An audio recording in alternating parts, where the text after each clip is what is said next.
It is a dark day for freedom of expression, particularly the free media. What's played out in the United Kingdom, Prince Harry versus news group newspapers, or and news groups newspapers, which is how you'd call this court battle in the Commonwealth. Anyway, so Prince Harry's legal team said it's a monumental victory. They've been given an amount of damages that is not being published, and these things are usually undisclosed. Why? Is it because it's embarrassingly large? Is it because it's pitifully small? It might be a pittance, in which case it's not a bit as big a victory as they like to pretend.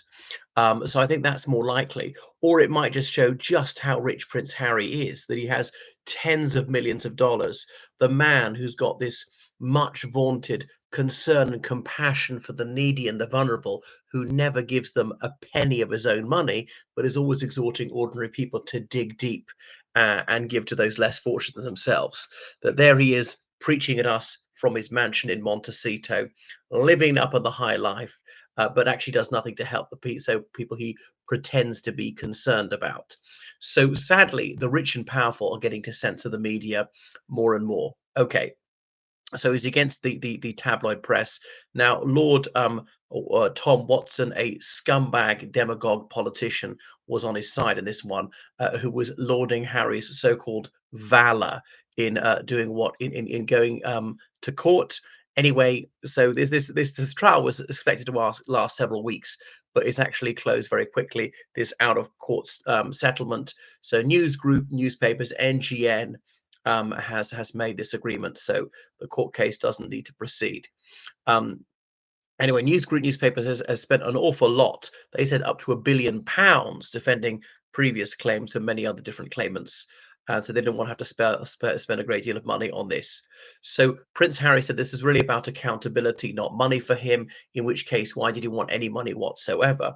Okay, so he said that there was a huge cover up, and news group newspapers is owned by the Australian American media mogul Rupert Murdoch, who's now in his 90s.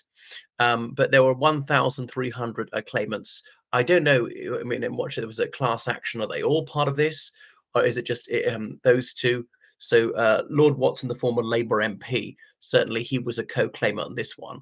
Um, was there unlawful activity in gathering information they used for their reportage? But anyway, the police didn't follow it up. There doesn't seem to be evidence of criminality there.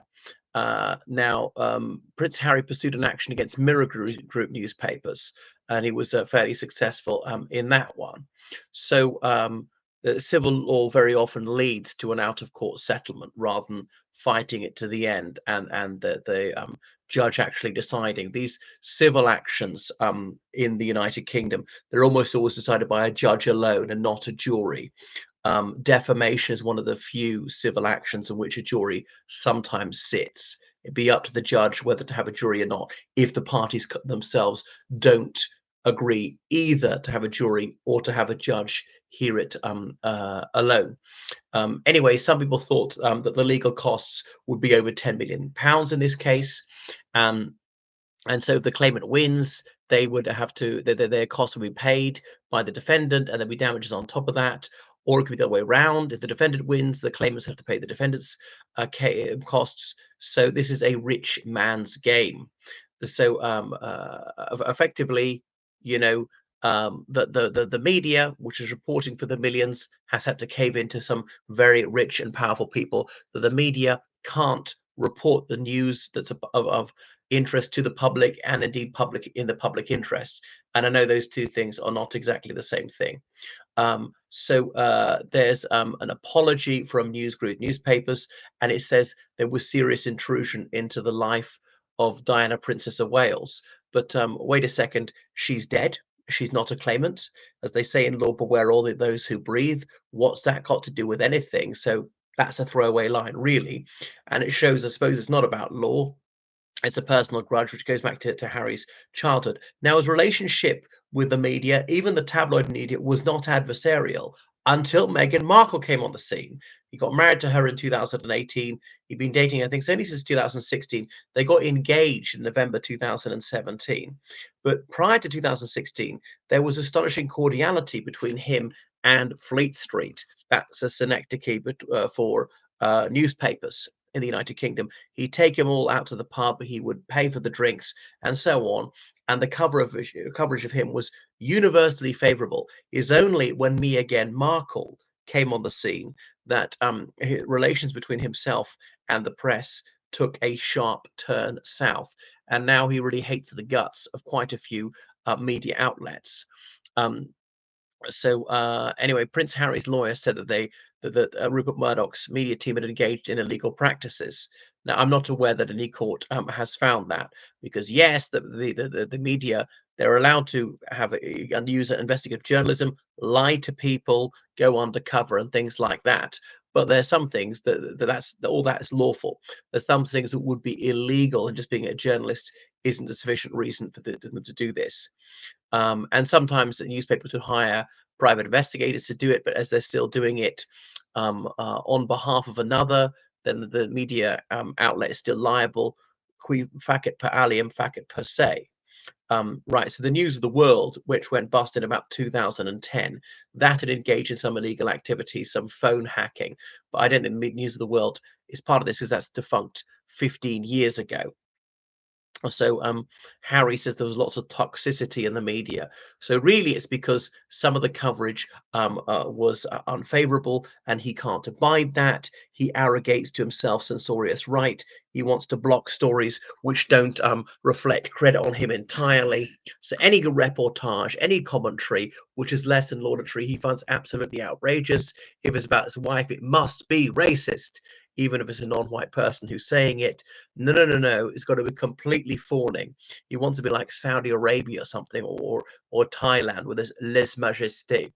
Um, Oh, yes, Harry, you're the greatest. You're so compassionate. You're the biggest victim in the world. You never did anything unwise or foolish or racist yourself, like wearing a swastika armband when you were 19, or getting drunk or assaulting journalists, or sexually harassing drunk young women by showing them your penis in public in Las Vegas. No, no, no, that was entirely acceptable behavior, Harry. And you really are a paragon of virtue, and you really are in a position to tell everybody to clean up their act. Yeah, what a fine example he sets for everybody else. Prince Harry, who is an anti-imperialist, which is why he was fighting in Afghanistan, who was really a friend of racial justice, previous occupation, killing brown people in Afghanistan. So that's him. That did so much to improve relations between the Western world and the Muslim world. So well done, Prince Harry. Um, and he considers Africa his thing. I can see how 21st century and anti-imperialist he is. Wow, a lot of his filthy lucre ultimately comes to the British Empire, but it doesn't cross his mind to disgorge any of these ill-gotten gains. Anyway, I think it's really bad news, and I think those who step into the limelight, well, they're asking for it in terms of the press, and the press are allowed to be nasty and unkind, and being nasty often pays better than being nice. Prince Harry should know, as he's very vicious himself. Look at his book Spare, which is an absolute hatchet job on his family. Had it been entirely positive about his kinsfolk, then it wouldn't have flown off the shelves as it did. Yeah, so it took a strong, strong stomach to read that one. So this is very worrying that the press are no longer to robustly investigate people in the limelight. Okay, if you live by the media, you'll die by the media. If you invite them into your life, you can't get them out and say, well, no, you can only say things I like. Right, thank you for watching the channel. Make sure you subscribe on Patreon, donate to PayPal, georgecallahan79 at gmail.com. Goodbye.